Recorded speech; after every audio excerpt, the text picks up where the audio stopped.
Patol Babu had just hung his shopping bag on his shoulder when Nishikanta Babu called from outside the main door.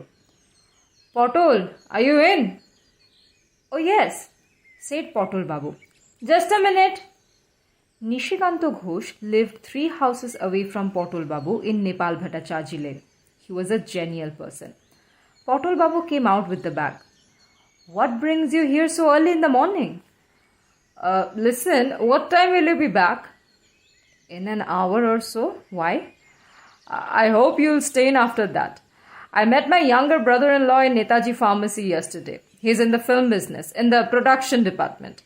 He said he was looking for an actor for a scene in a film they are shooting now. The way he described the character, 50-ish, short, bald-headed, it reminded me of you only. So I gave him your address and asked him to get in touch with you directly. I hope you won't turn him away. They will pay you, of course." Patol Babu hadn't expected such news early in the morning. That an offer to act in a film could come to a 52-year-old non-entity like him was beyond his wildest dreams. "Well, yes or no?" asked Nishikanta Babu. "I believe you did some acting on the stage at one time." That's true," said Patol Babu. "I really don't see why I should say no. But let's talk to your brother-in-law first and find out some details. What's his name?" Naresh Dutt. He's about 30, a strapping young fellow. He said he'd be here around 10:30. In the market, Patol Babu mixed up his wife's orders and bought red chilies instead of onion seeds, and he quite forgot about the aubergines. This was not surprising. At one time, Patol Babu had a real passion for the stage. In fact, it verged on obsession. In jatras, in amateur theatricals, in plays put up by the club in his neighborhood, Patol Babu was always in demand. His name had appeared in handbills on countless occasions. Once it appeared in bold type near the top, Satyajit Ray, in bracket Patol Babu, in the role of Parashar. Indeed, there was a time when people bought tickets especially to see him. That was when he used to live in Kachrapara. He had a job in the railway factory there. In 1934, he was offered higher pay in a clerical post with Hudson and Kimberley in Calcutta, and was also lucky to find a flat in Nepal Bhattacharjee Lane. He gave up his factory job and came to Calcutta with his wife. The sailing was smooth for some years, and Patol Babu was in his boss's good books. In 1943, when he was just toying with the idea of starting a club in his neighborhood, sudden retrenchment in his office due to the war cost him his 9-year-old job. Ever since then, Patol Babu had struggled to make a living. At first, he opened a variety store, which he had to wind up after 5 years.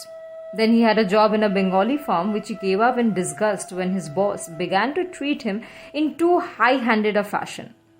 Then, for 10 long years, starting as an insurance salesman, Patol Babu tried every means of earning a livelihood without ever succeeding in improving his lot.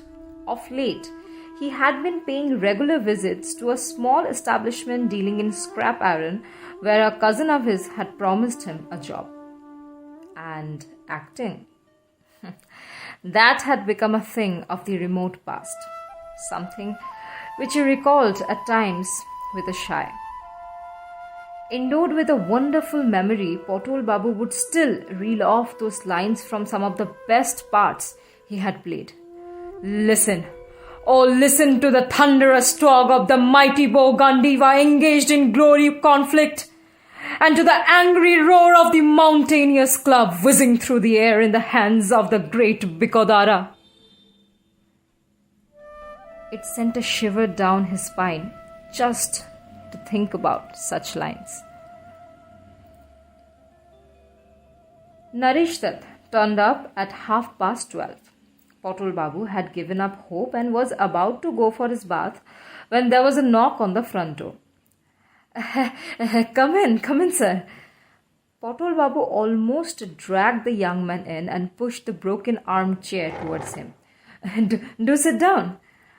No thanks. I expect Nishikanta Babu told you about me. Oh yes, I must say, I was quite taken aback. After so many years, I hope you have no objection. You think I'll be all right for the part? Patol Babu asked with great diffidence. Naresh Dutt cast an appraising look at Patol Babu and gave a nod. Oh yes, he said. There is no doubt about that. By the way, the shooting takes place tomorrow morning. Tomorrow? Sunday? Yes, and not in the studio. I'll tell you where you have to go. You know Faraday House near the crossing of Benting Street and Mission Row? It's a 7-story office building. The shooting takes place outside the office in front of the entrance. We'll expect you there at 8:30 sharp. You'll be through by midday. Naresh Dutt prepared to leave. But you haven't told me about the part, said Patol Babu anxiously. Oh, yes, sorry. The part is that of a pedestrian, an absent-minded, short-tempered pedestrian. By the way, do you have a jacket which buttons up to the neck? I think I do. You mean the old-fashioned kind? Yes, that's what you will wear. What color is it? Sort of nut brown, but woolen. That's all right. The story is supposed to take place in winter, so that would be just right. Tomorrow at 8:30 a.m. sharp, Faraday House. Patol Babu suddenly thought of a crucial question. I hope the part calls for some dialogue. Certainly, it's a speaking part. You have acted before, haven't you? Well, as a matter of fact, yes. Fine, I wouldn't have come to you for just a walk-on part. For that, we pick people from the street. Of course, there's a dialogue and you will be given your lines as soon as you show up tomorrow. After Naresh Dutt left, Patol Babu broke the news to his wife. As far as I can see, the part isn't a big one. I'll be paid, of course, but that's not the main thing. The thing is, remember how I started on the stage? Remember my first part? I played a dead soldier. All I had to do was lie still on the stage with my arms and legs spread. And remember where I went from there? Remember Mr. Watt shaking me by the hand and the silver medal which the chairman of our municipality gave me? Remember? This is only the first step on the ladder, my dear. Yes, the first step that would, God willing, mark the rise to fame and fortune of your beloved husband. Suddenly, the 52-year-old Patol Babu did a little skip. What are you doing? His wife asked, aghast. Don't worry. Do you remember how Shishir Bhaduri used to leap about on the stage at the age of 70? I feel as if I have born again. Counting your chickens again before they are hatched, are you? No wonder you could ever make a go of it. But it's the real thing this time. Come on, go and make me a cup of tea, will you? And remind me to take some ginger juice tonight. It's very good for the throat.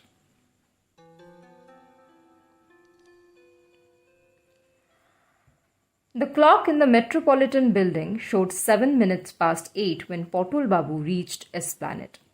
It took him another 10 minutes to walk to Faraday House. There was a big crowd outside the building. 3 or 4 cars stood on the road. There was also a bus loaded with equipment on its roof. On the edge of the pavement, there was an instrument on 3 legs around which a bunch of people were walking about looking busy. Near the entrance stood, also on 3 legs, a pole which had a long arm extended from its top with what looked like a small oblong beehive suspended at the end. Surrounding these instruments was a crowd of people, among which Patol Babu noticed some non-Bengalis. What they were supposed to do, he could not tell. But where was Naresh Dutt? He was the only one who knew him. With a slight tremor in his heart, Patol Babu advanced towards the entrance. It was the middle of summer and the warm jacket buttoned up to his neck felt heavy. Patol Babu could feel bits of perspiration forming around the high collar. This way, Atul Babu! Atul Babu? Patol Babu spotted Naresh Dutt standing at the entrance and gesturing towards him. He had got his name wrong. No wonder, since they had only had a brief meeting. Patol Babu walked up, put his palms together in a namaskar and said, I suppose you haven't yet noted down my name. Shitala Kanture, although people know me better by my nickname, Patol. I used it on the stage too. Good. I must say you are quite punctual. Patol Babu rose to his full height. I was with Hudson and Kimberly for 9 years and wasn't late for a single day. Is that so?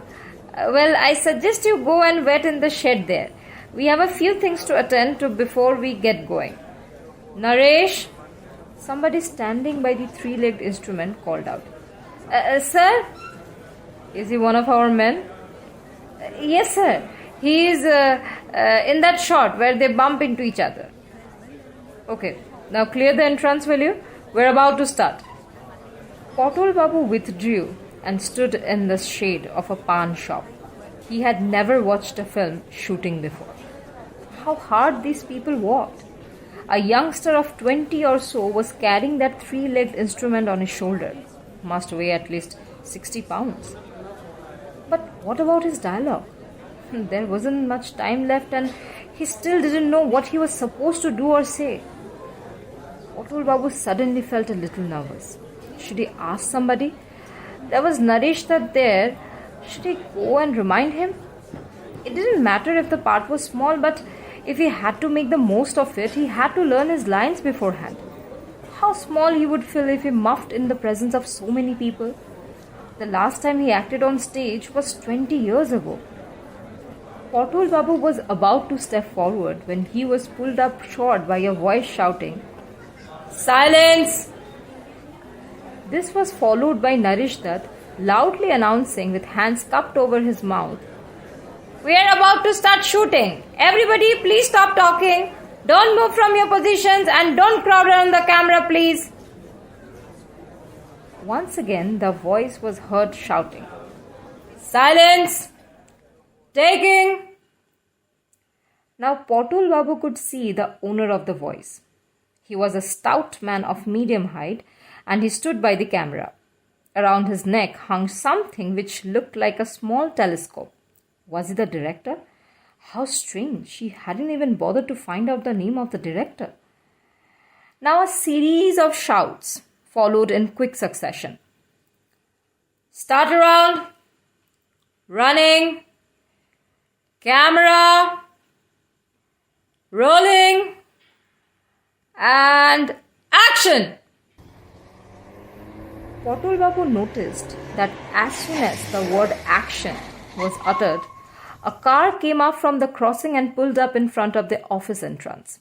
Then a young man in a grey suit and pink makeup shot out of the back of the car, took a few hurried steps towards the entrance and stopped abruptly. The next moment, Patol Babu heard the shout, Cut! And immediately the hubbub from the crowd resumed. A man standing next to Patol Babu now turned to him. Did you recognize the young fellow? He asked. What? No, said Patol Babu. Chanchal Kumar, said the man. He's coming up fast, playing the lead in 4 films at the moment. Patol Babu saw very few films, but he seemed to have heard the name Chanchal Kumar. It was probably the same boy Koti Babu was praising the other day. Nice makeup the fellow had on. If he had been wearing a Bengali dhoti and kurta instead of a suit and given a peacock to ride on, he would make a perfect Kartik, the god considered to be the epitome of good looks. Monotosh of Kachrapara, who was better known by his nickname Chinu, had the same kind of looks. He used to be very good at playing female parts, recalled Patol Babu. Patol Babu now turned to his neighbor and asked in a whisper, Who is the director? The man raised his eyebrows and said, What? Don't you know? He's Baran Malik. He's had 3 smash hits in a row. Well, at least he had gathered some useful information. It wouldn't have done for him to say he didn't know if his wife had asked whose film he had acted in and with which actor. Naresh Dutt now came up to him with tea in a small clay cup. Here you are, sir. The hot tea will help your throat. Your turn will come very shortly. Patol Babu now had to come out with it. If you let me have my lines now. Your lines? Come with me. Naresh Dutt went towards the 3-legged instrument with Patol Babu at his heels. I say, Shashanko! A young fellow in short-sleeved shirt turned towards Naresh Dutt. This gentleman wants his lines. Why don't you write them down on a piece of paper and give it to him? He is the one who... I know. Shashanko now turned to Patol Babu. Come along, Dadu. I say, Jyoti, can I borrow your pen for a sec? Grandpa wants his line written down. The youngster Jyoti produced a red ballpoint pen from his pocket and gave it to Shashanko. Shashanko tore off a page from the notebook he was carrying, scribbled something on it and handed it to Patol Babu. Patol Babu glanced at the paper and found that single word had been scrawled on it. Oh! Patol Babu felt a sudden throbbing in his head. He wished he could take off his jacket. The heat was unbearable. Shashanko said, What's the matter, Dadu? You don't seem too pleased. Were these people pulling his leg? Was the whole thing a gigantic hoax? A meek, harmless man like him, and they had to drag him into the middle of the city to make a laughing stock out of him? How could anyone be so cruel? Patol Babu said in a voice hardly audible, I find it rather strange. Why, Dadu? Just, is that all I have to say? Shashanko's eyebrows shot up. What are you saying, Dadu? You think that's nothing? Why, this is a regular speaking part. A speaking part in a Baran Malik film. Do you realize what that means? Why, you're the luckiest of actors. Do you know that till now more than 100 persons have appeared in his films who have had nothing to say? They just walked past the camera. Some didn't even walk. They just stood in one spot. There were others whose faces didn't register at all, even today. Look at all those people standing by the lamppost. They all appear in today's scene but have nothing to say. Even our hero Chanchal Kumar has no lines to speak today. You are the only one who has. Say. Now the young man called Jyoti came up, put his hand on Patol Babu's shoulder and said, Listen, Dadu, I'll tell you what you have to do. Chanchal Kumar is a rising young executive. He is informed that an embezzlement has taken place in his office and he comes to find out what has happened. He gets out of his car and charges across the pavement towards the entrance. Just then, he collides with an absent-minded pedestrian and that's you. You're hurt in the head and say, oh. But Chanchal Kumar pays no attention to you and goes into the office. The fact that he ignores you reflects his extreme preoccupation. See? Just think how crucial the shot is. I hope everything is clear now, said Shashanko. Now, if you just move over to where you are standing, the fewer people crowding around here, the better. There is one more shot left before your turn comes. Patol Babu slowly went back to the pawn shop. Standing in the shade, he glanced down at the paper in his hand, cast a quick look around to see if anyone was watching, crumpled the paper into a ball and threw it into the roadside drain. Oh. Shy came out of the depths of his heart. Just one word? No, not even a word. A sound? Oh. The heat was stifling. The jacket seemed to weigh a ton. Patol Babu could not keep standing in one spot anymore. His legs felt heavy. He moved up to the office beyond the pawn shop and sat down on the steps. It was nearly 9:30. Every Sunday morning, devotional songs were sung in Korali Babu's house. Patol Babu went there every week and enjoyed it. What if he were to go there now? What harm would there be? Why waste a Sunday morning in the company of these useless people and be made to look foolish on top of that? Silence! Stuff and nonsense. To hell with your silence. They had to put up this pompous show for something so trivial. Things were much better on the stage. The stage. The stage. A faint memory was stirring in Patol Babu's mind. Words of advice given in a deep, mellow voice. Remember one thing, Patol.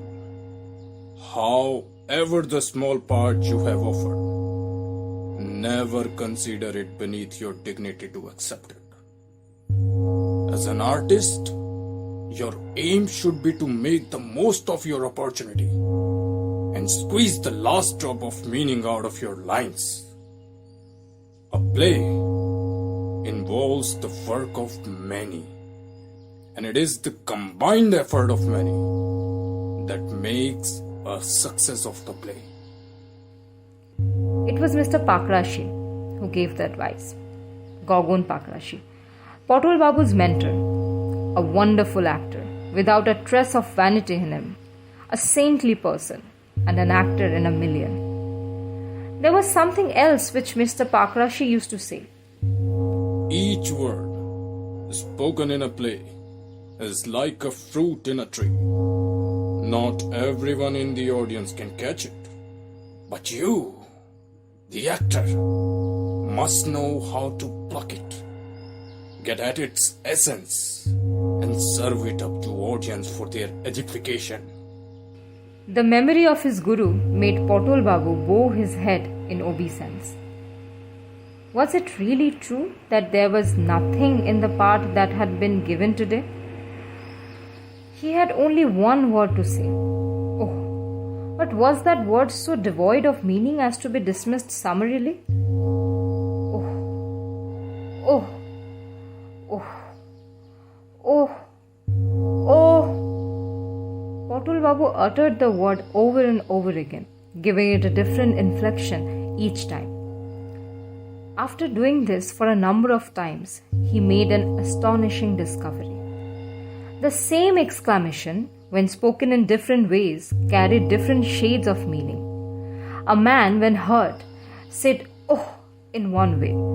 Despair brought forth a difficult type of "oh," while sorrow provoked yet another kind. In fact, there were so many kinds of ohs.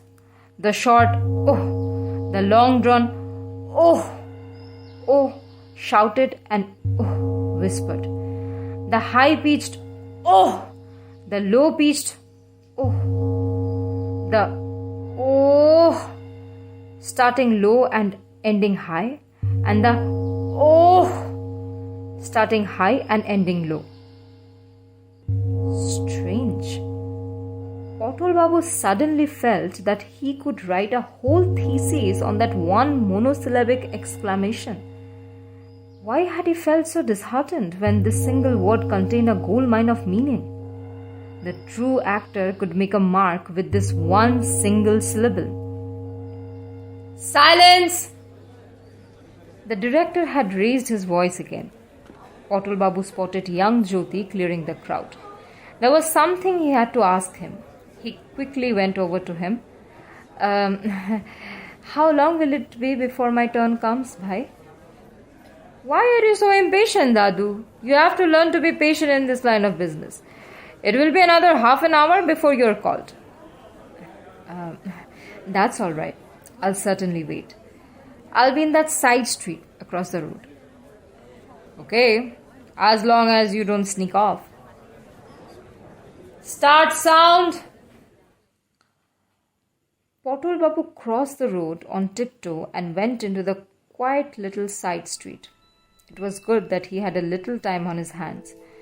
While these people didn't seem to believe in rehearsals, he himself would rehearse his own bit. There was no one about. There were office buildings, so very few people lived here. Those who did, the shopkeepers, had all gone to watch the shooting. Patol Babu cleared his throat and began to practice speaking the one-syllable dialogue in various ways. Along with that, he tried working out how he would react to the actual collision. How his features would be twisted in pain, how he would fling out his arms, how his body would double up in pain and surprise. All these postures he performed in front of a large glass window. Patol Babu was called in exactly after half an hour. Now he had got over his apathy completely. All he felt was keen anticipation and suppressed excitement. It was the feeling he used to have 20 years ago, just before he stepped on the stage. The director, Borin Mullik, called Patol Babu to him.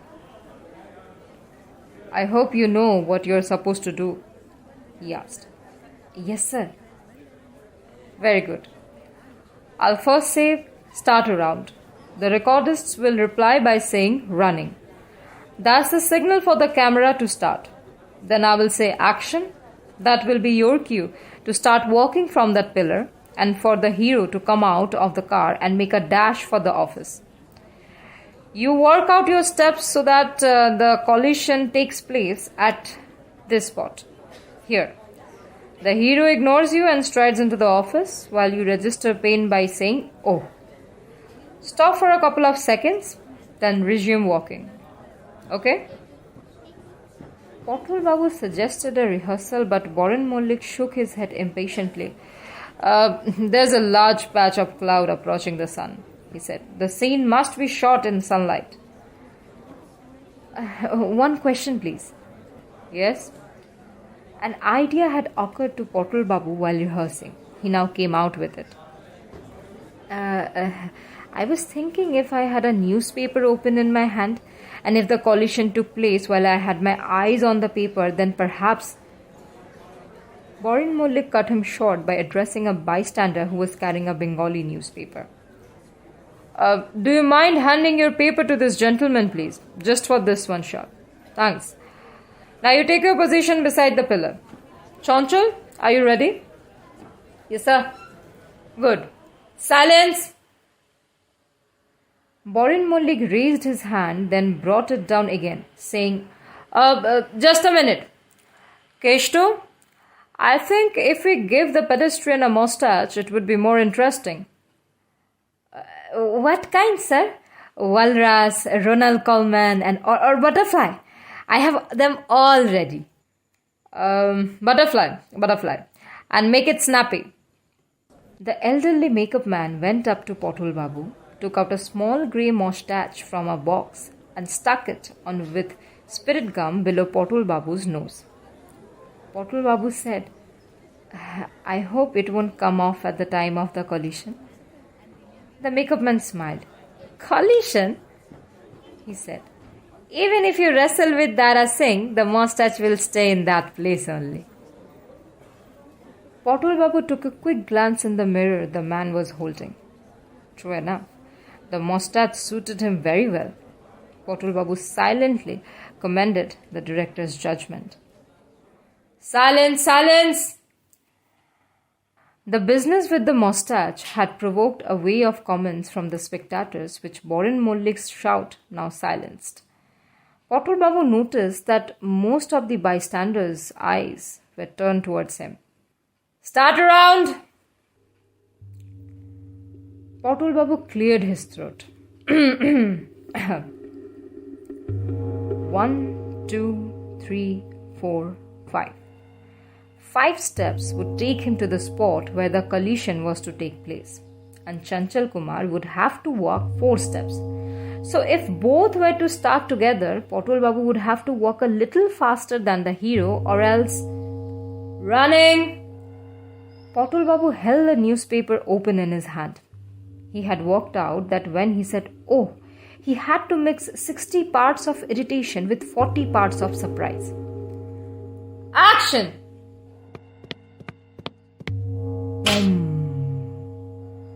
Patol Babu saw stars before his eyes. The hero's head had banged against his forehead, and an excruciating pain robbed him of his senses for a second. But the next moment, by a supreme effort of will, Patol Babu pulled himself together and, mixing 50 parts of anguish with 25 of surprise and 25 of irritation, and cried, "Oh!" Then, after a brief pause, he resumed his walk. "Cut!" "Was that all right?" asked Patol Babu anxiously, stepping towards Borin Mullik. "Jolly good. Why, you're quite an actor. Shashanko, just take a look at the sky through the dark glass, will you?" Jyoti now came up to Patol Babu and said, "I hope Dadu wasn't hurt too badly." "My God," said Chanchal Kumar, massaging his head. "You timed it out so well that I nearly passed out." Naresh Dutt elbowed his way through the crowd, came up to Patol Babu and said, "Please go back to where you are standing. I'll come to you in a short while and do the needful." Patol Babu took his place once again by the pan shop. The cloud had just covered the sun, and there was a slight chill in the air. Nevertheless, Patol Babu took off his woolen jacket and heaved a sigh of relief. A feeling of complete satisfaction swept over him.